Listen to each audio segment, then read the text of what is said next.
Ainda dá para cravar um favorito entre o OKC e Pacers nessa final da NBA? É possível de fato que os Pacers vençam tudo isso? Antes do jogo 1, o OKC era quase que uma unanimidade como favorito para vencer o título. Depois do jogo 1, visto que o Indiana Pacers venceu essa partida, isso caiu completamente por terra.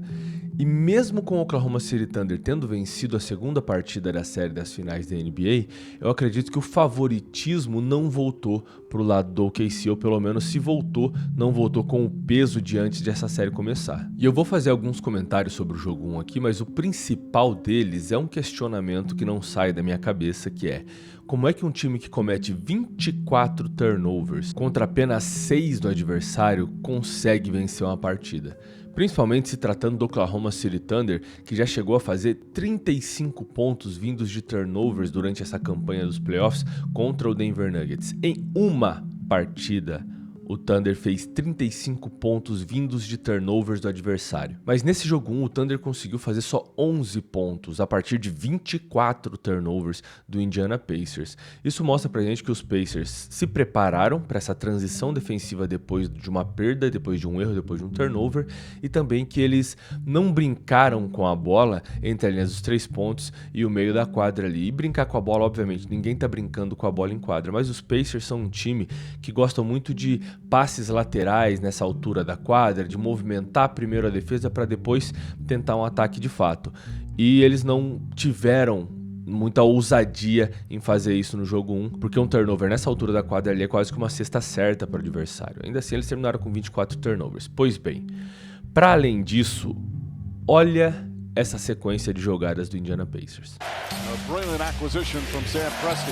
Nembhard gets inside, back out, Obi Toppin three-pointer, got it! Pacers have been an excellent road team in these playoffs, 6-2.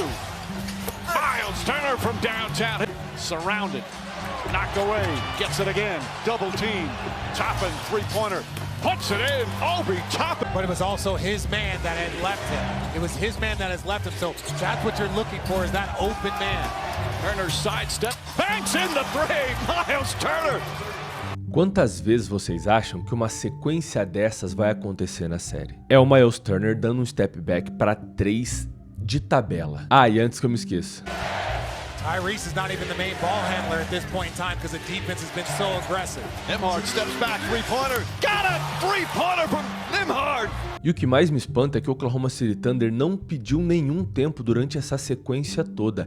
Inclusive, entre os 7 minutos e 44 segundos do último quarto, até faltarem 23 segundos para acabar a partida, nenhum dos dois times pediu um tempo. Eu já tentei observar isso de vários ângulos diferentes para entender o porquê de nenhum dos dois treinadores pausarem a partida naquele momento. O treinador dos Pacers não tinha muito motivo para fazer isso, porque o time dele estava numa run boa. Mas por que é que o OKC não parou o jogo? Eu não sei te responder. Eu simplesmente não sei te responder. Eu não sei que loucura foi essa. Mas pra fechar de verdade com chave de ouro, Tyrese Haliburton, que só tinha 12 pontos na partida, vai lá e faz isso. Final seconds, no fouls to give. Haliburton looking. Haliburton driving, pulls up, jump shot. It's good! It's good! With 0.3 of a second remaining. Timeout, OKC. Tyrese Haliburton does it again! Você sabe quem tentaria uma bola longa de 2 pontos na NBA hoje numa situação de game winner? Absolutamente ninguém. Talvez Kawhi Leonard. E foi assim que o Indiana Pacers venceu mais uma partida de forma inexplicável nessa corrida de playoffs. Ah, e por que inexplicável, né? Você tá menosprezando o Indiana Pacers? Não.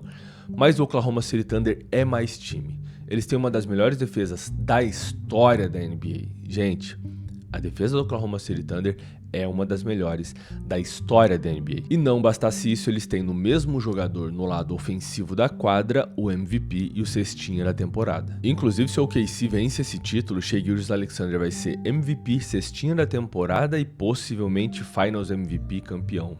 É um clube seleto aí. Bom, isso leva a gente a um jogo 2. Eu ouvi muita gente dizendo que seria um blowout, que seria um amasso, e apesar dessa diferença de 16 pontos, eu não acho que tenha sido um completo amasso. É certo que o Oklahoma City Thunder foi superior durante toda a partida, eu não senti que o time foi ameaçado em nenhum momento, mas eu não diria que foi um gigantesco amasso, como as pessoas esperavam que fosse, pelo menos. E para esse jogo 2, eu queria destacar uma mudança que o Mark Daigneault, o técnico do OKC, fez em relação ao jogo 1, que foi utilizar minutos de Isaiah Hartenstein e Chet Holmgren juntos.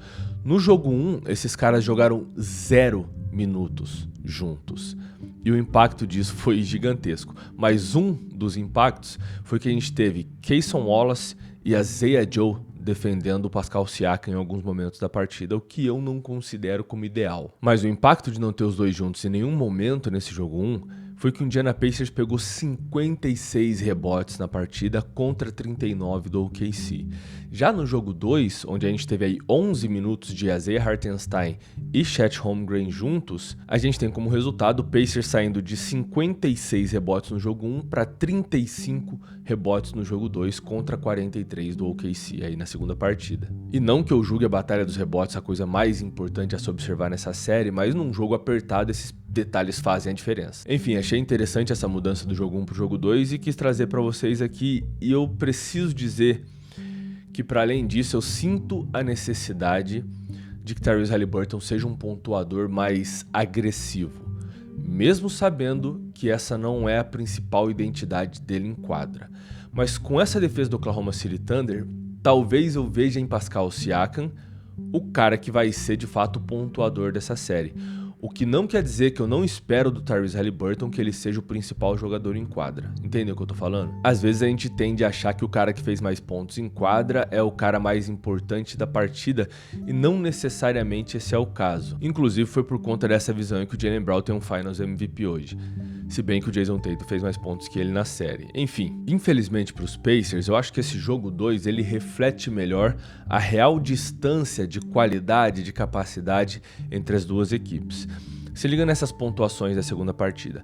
O Shai fez 34 pontos, o Caruso fez 20 vindo do banco, o J-Dub fez 19, Aaron Wiggins 18 e Chet Holmgren fez 15 pontos. Nos Pacers, 7 jogadores fizeram pelo menos 11 pontos, mas nenhum jogador, seja na primeira ou na segunda partida, chegou a pelo menos 20 pontos em quadra. É a primeira vez desde 2013 que um time não tem nenhum jogador com 20 pontos pelo menos nos 2 primeiros jogos de uma final. E lá em 2013 o time da ocasião foi o Miami Heat e eles também venceram um e perderam um nos 2 primeiros jogos. A boa notícia é que o Heat acabou sendo campeão naquela campanha. A má notícia é que não tem um cara chamado LeBron James no time do Indiana Pacers. De qualquer forma, eu não acho impossível que os Pacers vençam mais uma partida, principalmente agora que eles têm 2 jogos seguidos em casa e aparentemente o roteirista do destino é um grandíssimo fã do Indiana Pacers. Então, para responder as perguntas do começo desse vídeo, ainda existe um favorito nessa série?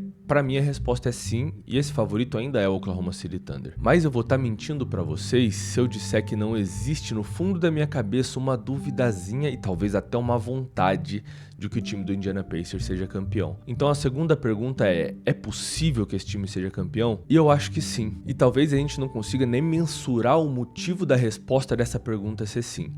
É só olhar para a campanha que esse time fez nos playoffs e responder que não dá para votar 100% contra essa realidade acontecendo. E tenho certeza que se isso acontecer, vai ser um dos maiores feitos na história da NBA. Vai ser certamente a maior narrativa de um título na história, sem sombra de dúvidas. Enfim, se você gostou desse vídeo, deixa sua curtida aqui embaixo, considere se inscrever no canal para não perder os próximos conteúdos, e se você gostou tanto que já quer assistir outro vídeo nesse exato momento, é só clicar nesse que está aparecendo na sua tela, onde eu explico por que é que a defesa do Oklahoma City Thunder é uma das melhores que eu já vi na minha vida. Até mais e eu te vejo no próximo.